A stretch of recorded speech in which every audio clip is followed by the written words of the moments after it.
Now, I don't know if you've ever heard of a little thing known as comic book movies, but Hollywood are really bending us over and filling us up with them whether we want it or not. Welcome to another segment of NUFF Said, giving things arbitrary ratings out of 10. Now, I really walked into Black Adam with low expectations. At this point, we've been given comic book movie after comic book movie to watch, and it's just gotten worse and worse, with Eternals coming out and just being the worst comic book movie ever made. We've had Black Widow come out. Again, terrible. I've recently watched She-Hulk, which was just painfully low quality. And that's coming from someone who absolutely loves the genre of comic book movies. From reading them under covers when I was a kid to watching and re-watching my favorite comic book shows. Now, it's worth mentioning that Black Adam is just not really while it is alright, it really isn't that polished. There's some problems with editing, music-wise, it's a bit weird. It's a very yellow film. Hollywood have basically been trying to spoon-feed us yellow movie after yellow movie, and this is no exception to that rule at all. But in all honesty, after watching all these super bright, shiny Marvel movies, it's a bit of a fresh air. And speaking of MCU, I watched a lot of the Marvel movies, and it gets really exhausting keeping track of who said what to who, how every relationship's going on. But it was kind of a relief to just go into this movie. It really didn't have a link to any other DC movies that came out, which, speaking of DC, it is a bit more of a jumbled mess. I don't know what's going on with that, and I get a feeling that the screenwriters don't either. So it was kind of a relief to just be completely separate to all of the pains of Justice League. But the thing this movie does really well is a lot of the action sequences.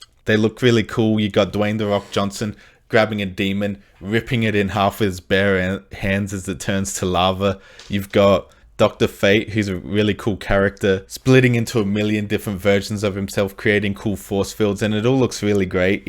And even though you know it's all CGI, it still looks really, really great. You got cool action sequence with the new superhero, the Hawkman, who's just a man that's a hawk and has a big bat that he bashes people with. Fun action sequences with that as well. And there's also some mildly interesting twists going on. Things that you didn't see coming. They do try to set up The Rock as this big anti-hero. In reality, he's kind of just a hero. He does kill some bad guys, but that's about it. Not really the darkest guy in the entire world, but I will say that there's a little bit of a menace about him in a lot of the scenes. And there's some genuinely funny moments. And it's not the Marvel version of funny moments where they try to shoehorn as many jokes into a scene as humanly possible. I mean, we had Thor: Love and Thunder, and they basically had goats screaming at us, telling us this is funny. There was a lot of controversy. About it with the Rotten Tomatoes score, with the online critics rating this movie as like completely terrible. Don't watch it. 3 out of 10s, and I for the life of me, I have no idea why. It's just a decent movie. I walked in, paid $20. I was happy with it. I wouldn't say the DC is back. They still got a lot of ground to make up after what we saw with Justice League. It's the step in the right direction. The anti-hero thing was a bit weird though. I mean, he was a free slave and he turned on his masters. That's not exactly anti-hero material there, but I think if you're going to set someone up as an anti-hero, you actually have to have them do some sort of bad things. At the end of the day though, and there is a new team, the Justice Squad, that kind of just rocks up out of nowhere. We've never heard of them before. So there is a lot just happening all at once, especially in the beginning of the film. A lot of characters thrown on screen at once, but it's alright. It's not the worst in the world. And the characters that they introduce are genuinely pretty cool characters. So I think it's done pretty well. It's not like it's not